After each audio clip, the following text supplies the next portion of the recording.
God afternoon, you guys. We have March 9th. Jesus calling, rest in my radiant presence. That sounds so beautiful. I want to do that. I want to do that. I know you guys want to do that, so let's do it together. Rest in my radiant presence. The world around you seems to spin faster and faster till everything is a blur.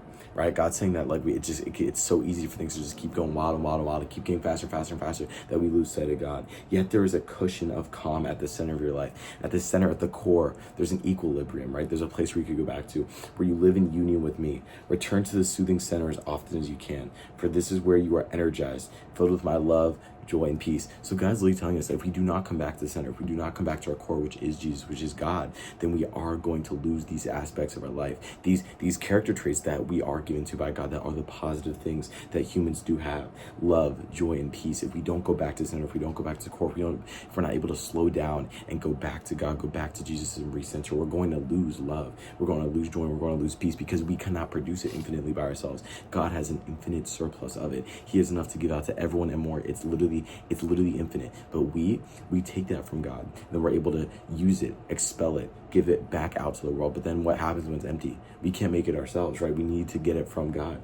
Love, joy, and peace, guys. Never, ever, ever go on empty, right? If that's what should be fueling your spiritual tank, imagine your car. You need to go to the gas station. That gas station is God, right? Go back to your center, go back to God. The world is a needy place. Do not go there for sustenance.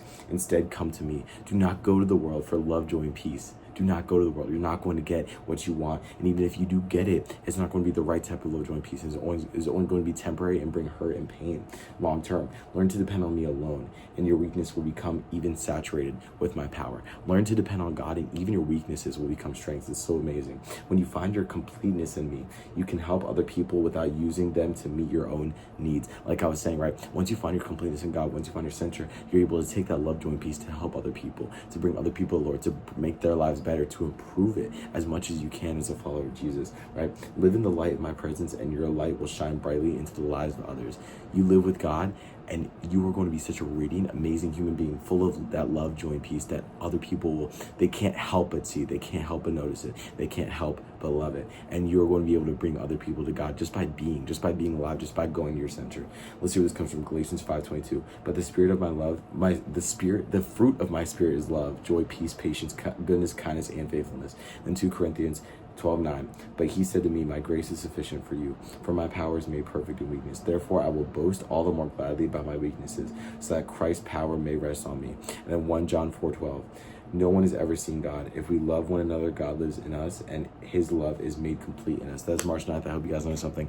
Love you guys so much, and with that, I'll say amen.